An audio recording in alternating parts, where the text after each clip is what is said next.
মোংলায় caesar করতে গিয়ে বৃষ্টি আক্তার নামের এক প্রসূতির মৃত্যুর অভিযোগ উঠেছে। ডাক্তারের অবহেলায় অতিরিক্ত রক্তক্ষরণে তার মৃত্যু হয়েছে বলে অভিযোগ স্বজনদের। শুক্রবার দুপুরে মোংলা পৌর শহরের মাদ্রাসা রোড রাব্বি ক্লিনিকে এই ঘটনা ঘটে। ঘটনার পরপরই ক্লিনিক ফেলে পালিয়ে যায় মালিক, ডাক্তার, নার্স ও অন্যান্য কর্মচারীরা। ঘটনাস্থল পরিদর্শন করেছে পুলিশ, ক্লিনিক সিলগালা করেছে প্রশাসন।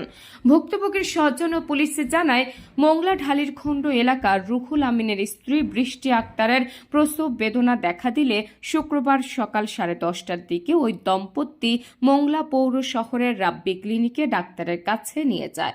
সেখানে কর্তব্যরত চিকিৎসক সন্তান ভূমিষ্ঠের জন্য দ্রুত সিজার করার পরামর্শ দেয়, না হয় পেটের সন্তান মৃত্যুর সম্ভাবনা বলে জানায় চিকিৎসক।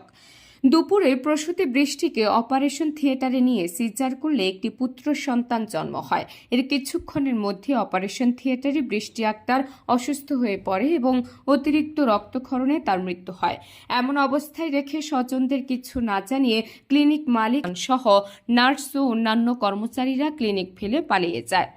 অপারেশন থিয়েটারে বৃষ্টি আক্তারকে মৃত্যু দেখে স্বজনেরা ডাক চিৎকার দিলে এলাকাবাসী ক্লিনিক ঘিরে ফেলে।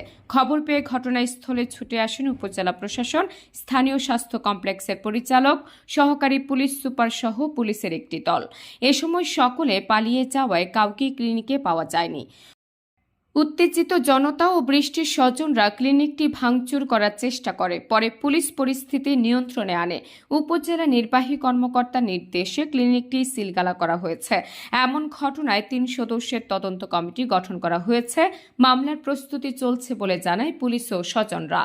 মোংলা উপজেলা স্বাস্থ্য কমপ্লেক্সের পরিবার পরিকল্পনা কর্মকর্তা মোহাম্মদ শাহিন বলেন, খবর পেয়ে সাথে সাথে উপজেলা প্রশাসনকে জানানো হয়েছে এবং রাব্বি ক্লিনিকটি সিলগালা করে দেওয়া হয়েছে। এছাড়া এখানে যে সমস্ত রোগী রয়েছে তাদের মোংলা স্বাস্থ্য কমপ্লেক্সে চিকিৎসা সেবা দেওয়া হবে এবং সদ্য ভূমিষ্ঠ বাচ্চাকে অবজারভেশনে রাখা হবে।